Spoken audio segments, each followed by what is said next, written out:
John McKinney. We're having a brief technical issue there for a second. That's now been fixed. He has, of course, been a vocal critic of his boss, George Gascon. He may one day be the district attorney himself.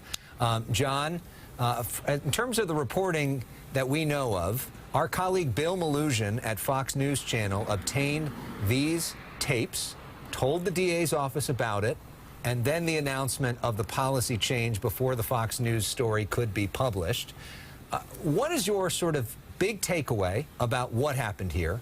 And also specifically, is this case itself, the Tubbs case, a done deal? Because even George Gascon is now admitting that this is not the way that he would like for things to be. Is there any way to change it, or is this basically 2 years in juvenile for a 26-year-old? Well, good evening, and thank you for having me on. Always a pleasure to be with you. Let me take that last question first. This is a done deal from the standpoint of the people's position. There's nothing we can do to undo what Gascon allowed to happen here. Tubbs was sentenced to 2 years, and that in and of itself is of dubious legality. I think Tubbs will be challenging that 2-year sentence to see if the juvenile system can maintain jurisdiction over him for 2 years. After all, he was already 26 when he was sentenced to this 2-year term. As for the big picture, I think you've talked to a number of people today who have laid it out, that this is a response to George Gascon's hemorrhaging of support, hemorrhaging of political support, and losing support from some pretty significant people in LA politics. First, it was mayoral candidate Buscaino, who supported the recall. After that, we heard that Karen Bass, who's also a mayoral candidate, asked that her name be taken off of one of his supported websites. We heard from a 30-year-old friend of his, former chief of police Charlie Beck, who supported the recall. And just recently, we heard from mayoral candidate Rick Caruso, who at one time supported him and then said it may be time for him to step down or be recalled. So he understands what's happening in this city and in this county. The dominoes are starting to fall, and so he threw out these, what he called minor adjustments to his policies to stop the hemorrhaging of his support. Are these policies real or fake? Look, I think every deputy district attorney wishes they were real, because if they were real, then we can provide more support to our victims and better outcomes for our victims. But we are skeptical, and we are right to be skeptical, because the timing of this suggests that he's in crisis mode and that he put these policies out for political reasons, not for policy reasons. So I'll tell you, look, the electorate can stand a certain amount of incompetence, but they cannot stand a liar. And if he put these new policies out for purely political reasons, and he has gotten the hopes up of a lot of victims throughout the county who hope that these policies will make better outcomes for their case, and it turns out not to be true, then I think his political career is over. I don't think this will affect the recall effort at all. I think that's going full steam ahead. Policy changes or not, he's already demonstrated that he is not competent for the job he holds. So when you say that you think potentially that these are fake policies, do you mean that this is just words? There will not be any action behind it, that he's just doing this temporarily just to sort of stop the bleeding ahead of the Fox News report that came out this morning? Well, yeah, essentially that's what I'm saying. Now, look, he's got to do something.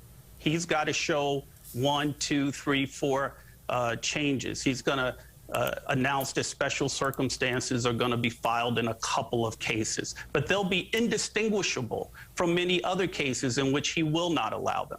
Why do I say this? Well, if you look at the policies, he has created kangaroo committees made up of inexperienced prosecutors and public defenders to make the decision about how to charge cases. These are not difficult decisions. The decision whether to file a special circumstance is a very easy decision to make. It's either supported by the evidence or it isn't. So the fact that he has created several hoops for us to have to jump through suggests to me that he just wants to make this difficult. He wants to string it out.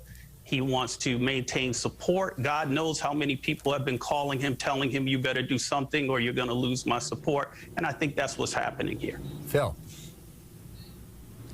First of all, what kind of organization lets their top deputies go on television and blast the boss? If I did that, I probably wouldn't have a job tomorrow. So in a sense, that speaks well to Gascon's tolerance for dissent, but it also speaks to a dysfunctional office. I mean, what's going on there? Well, it wasn't dysfunctional before he showed up.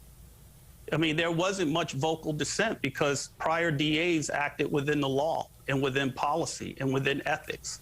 He is a rogue DA. He is a radical. He's doing his own thing.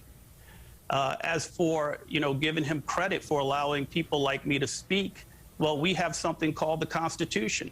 We have a First Amendment right to speak out.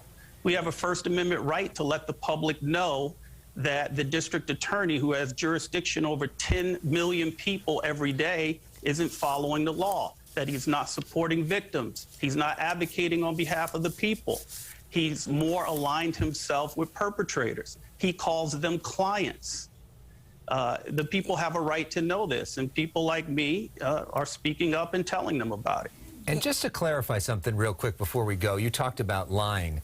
The timeline of all this. Gascon claims that he just learned about these tapes on Thursday when Bill Melugin contacted the office in Fox News. But we've been hearing about these tapes for some time. Other people in the office clearly knew about these tapes. Is that believable that he had no idea about these tapes until just a few days ago?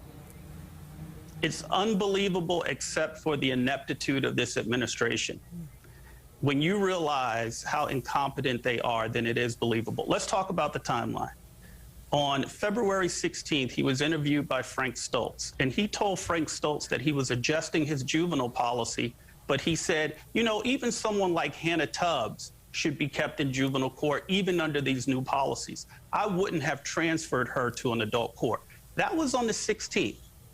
And then on the 17th, and I confirmed this with Bill Melugin earlier today, on the 17th, Bill called Gascon's administration and had a conversation with them about these recordings.